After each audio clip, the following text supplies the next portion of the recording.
Assalamualaikum warahmatullahi wabarakatuh.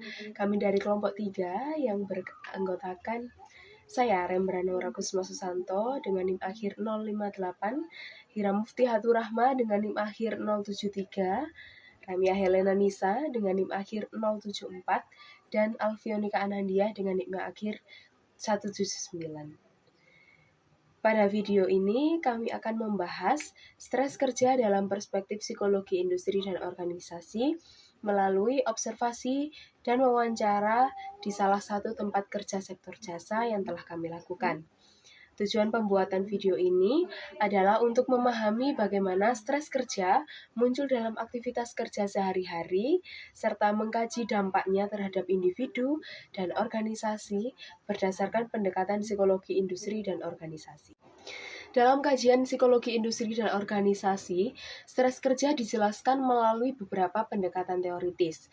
Dan salah satunya adalah Transactional Theory of Stress yang dikemukakan oleh Lazarus dan Folkman pada tahun 1984 yang menyatakan bahwa stres muncul ketika individu menilai tuntutan pekerjaan melebihi kemampuan atau sumber daya yang dimilikinya. Stres kerja dipengaruhi oleh ketidakseimbangan antara tuntutan pekerjaan dan sumber daya kerja, seperti dukungan sosial dan kejelasan peran. Dalam konteks dunia kerja saat ini, khususnya pada sektor jasa, tingginya beban kerja, tekanan waktu, dan tuntutan pelayanan berpotensi meningkatkan risiko stres kerja pada pekerja. Nah, hasil observasi menunjukkan bahwa pekerja mengalami stres kerja yang tampak melalui berbagai respon perilaku. Seperti perilaku pengalian, contohnya bermain game saat jam kerja, penarikan diri di sosial, dan reaksi fisiologis dan motorik. Contohnya itu menghela napas berat dan kesalahan kerja. Nah, terus ada konflik kecil antar karyawan serta perilaku agresif ketika tekanan meningkat. Nah, temuan tersebut diperkuat oleh hasil wawancara yang mengungkap beberapa sumber stres, yaitu beban kerja yang tinggi, tekanan waktu seperti setiap tugas itu harus diselesaikan selama 90 detik. Terus ada tuntutan pelayanan untuk selalu ramah, serta pembagian jadwal shift yang tidak merata. Dan saya sekarang masih menjadi kru store, di mana jobdesk utama saya keseharian saya adalah menjalankan operasional store, di mana saya bekerja sebagai kru store.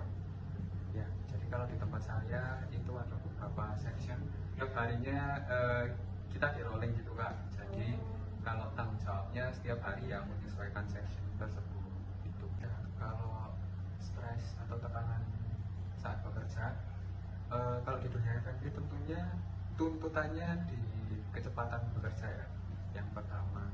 Dan kalau stres yang pertama mungkin yang akan saya sharing mungkin dari pengalaman, kalau semisal jarang ke section tersebut, terus akhirnya ditaruh di section tersebut, apalagi section tersebut cukup memegang peran penting dalam operasional store kita. Contohnya kalau di kitchen Kak, waktu itu saya dewan di situ, dan saya kebagian nguleni ayam di yang varian hot gitu. Dan terus akhirnya ya gitu, tuntutannya kerja cepat tapi harus sesuai dengan SOP. Jadi kita masih diawasi sama namanya trainer. Itu setiap hari dia supervisor gitu, keliling-keliling gimana kita kerja sesuai SOP apa enggak gitu. Terus tekanannya itu sih waktu ya, harus cepat gitu. Terus kalau merasa tertekan ya, kalau di tempat saya itu lucunya kan Pak, yang galak itu bukan anak kitchennya, malah anak depan yang galak. Iya, jadi kalau di depan kan langsung berhubungan dengan customer. Bagian depan itu apa Kak? Bagian depan itu seperti server yang nyiapin makanannya itu, yang mastiin kalau semua udah lengkap sebelum ke tangan customer. Nah itu yang galak. Nah, stresnya dituntut dari anak sana. Jadi kita masih proses goreng ini, terus langsung di buru-buru kayak, ayo nunggu apa. Ya, jiwa stres saya itu bicara kayak misi apa ya punya mata kok saya kan masih nyiapin gitu ya gitu. Tapi di situ seninya orang F&B kerja itu emang harus keluarin emosi negatif gitu kan. Contohnya kalau di saya sambil nyiapin itu nyiapinnya nggak boleh kayak satu-satu rapi itu, nggak, harus agak dibanting plek plek plek Kak. Itu semakin cepet Kak. Iya Gitu. gitu. Semua menunya dong. Semua menunya iya. Terus tuntutannya juga kita kan ini ya apa namanya, kita nggak cuma store fisik tapi kita ada online food kan. Dan online food kita punya 3 merchant lengkap, semua marketplace di Indonesia yang terkenal itu kita punya. Nah stresnya juga di situ, maksudnya kita jualan segini tapi di online food itu juga ramai gitu Kak. Ya kalau saya juga pernah stres itu Kak, perkara ditaruh di section online food itu. Nah itu nota itu kok keluar terus, maksudnya belum ke-pack itu kok keluar terus. Dan waktu dulu di section tersebut belum ada kebijakan kayak yang maker itu ada anak sendiri, yang di counternya yang berhubungan sama ojolnya itu ada sendiri. Dulu nggak gitu Kak, jadi dulu satu orang nge-handle tiga job desk. Jadi kita packer, checker, sama presenter. Jadi kita yang nyiapin, kita yang ngecek udah lengkap apa belum, terus kita yang nyerahkan. Nah bayangin dulu waktu itu ramai sekali dari 3 aplikasi itu, dan kita harus nge-input manual. Nah Masih ya, manual Kak? masih manual harus nge-input satu-satu di mesin kasir gitu. Terus belum lagi kalau salah kita harus ganti barang yang udah ke input gitu. Pernah nggak? Pernah banget. Jadi udah tuntutannya gitu, sama ojol kan orangnya galak-galak ya. Orangnya galak-galak, kita masih nyiapin situ udah rame, panik. Terus paling stres menurutku di ojol itu sih Kak. Sampai aku habis berapa ya nuker barang di situ. Berapa kali berarti? Cuma 1 kali, tapi itu juga hasil. Lumayan Ya. Lumayan. Terus juga yang bikin stres itu mungkin tuntutan orang dari lingkungan kerjanya. Misal kalau saya waktu itu salah, nggak diwajari sebagai itu pertama kali saya di section tersebut tuh, jadi langsung dirami satu teman-teman gitu kan. Nah kok salah lagi gitu. Untuk reaksi fisik dan emosional saat mengalami stres kerja itu bagaimana Mbak? Kalau secara fisik itu pasti saya sering merasa lelah Mbak. Kalau secara emosional itu saya sering merasa tegang menghadapi pelanggan. Untuk dampak stres kerja terhadap kinerja dan semangat kerja karyawan itu bagaimana ya Mbak? Kalau dampaknya di saya itu Mbak menurunkan tingkat konsentrasi dan semangat kerja. Namun saya tetap harus profesionalisme dalam bekerja. Ya. Kalau untuk upaya yang dilakukan untuk mengatasi stres kerja karyawan itu bagaimana? Kalau di saya itu biasanya untuk mengurangi stres ya Mbak ya, saya tuh biasanya beristirahat pada saat waktu luang. Kalau nggak gitu ya berbincang dengan rekan-rekan saya. Upaya yang seharusnya dilakukan di tempat kerja itu bagaimana? Kalau menurut saya sih upaya yang dilakukan seharusnya tuh pembagian jumlah kerja yang sesuai, terus menambah jumlah karyawan pada saat mungkin pelanggannya lagi ramai, seperti itu. Kalau menurut saya seperti itu saja. Baik, terima kasih ya Mbak untuk waktunya sudah mau meluangkan untuk diwawancarai. Saya terima kasih banyak. Sama Mbak. Selanjutnya ada hubungan antara hasil observasi dan wawancara dengan teori stres kerja, psikologi industri organisasi. Dari hasil observasi yang sudah kami lakukan, kami menemukan bahwa para pekerja mengalami stres kerja yang ditandai oleh berbagai respons perilaku. Contohnya itu seperti perilaku pengalihan. Contoh dari perilaku pengalihan sendiri, ada salah satu pekerja yang bermain game di dalam layar yang biasanya mereka gunakan untuk menerima pesanan. Lalu yang kedua, ada penarikan diri sosial. Kami menemukan beberapa pekerja cenderung menyendiri dan bersandar di tembok sembari melamun. Selanjutnya ada reaksi fisiologis dan motorik. Contohnya ada menghela nafas berat. Selanjutnya ada kesalahan kerja, konflik kecil antar karyawan, dan hingga reaksi agresif saat tekanan kerja meningkat.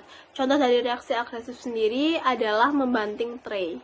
Temuan observasi ini diperkuat oleh hasil wawancara yang kita lakukan oleh seorang karyawan di perusahaan tersebut. Karyawan tersebut memaparkan beberapa hal penyebab dari stres. Yang pertama ada tingginya beban kerja. Para pekerja dituntut untuk bekerja dengan cepat. Yang kedua ada tekanan waktu karena setiap section hanya diberi waktu 90 detik untuk menyelesaikan job desk-nya. Lalu yang ketiga ada tuntutan pelayanan karena para pekerja dituntut untuk selalu senyum dan selalu ramah walaupun mereka sedang capek.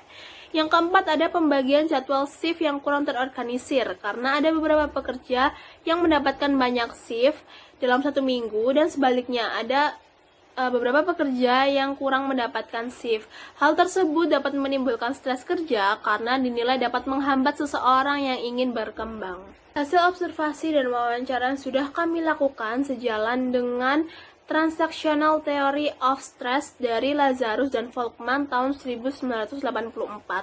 Teori ini menjelaskan bahwa stres kerja itu muncul ketika tuntutan pekerjaan dipersepsikan melebihi kemampuan individu, serta didukung oleh teori dari Job Demand Control Model oleh Karasek tahun 1979 dan Job Demand Resource Model dari Demerouti dan Baker tahun 2001 yang menekankan ketidakseimbangan antara tuntutan kerja yang tinggi dengan kontrol dan sumber daya kerja yang terbatas, khususnya dalam konteks sektor jasa yang syarat tekanan waktu dan tuntutan pelayanan.